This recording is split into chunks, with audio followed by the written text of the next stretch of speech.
एकर गाना बड़ा मस्त लग रहा है। presented by BNS Entertainment. Video public नहीं किया है ना? नहीं गए।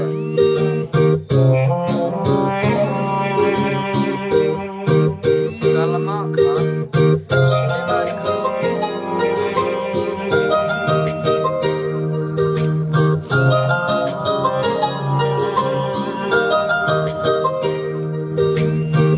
जिंदगी में हमारा जलिया से मन के कोयलिया गावै छलै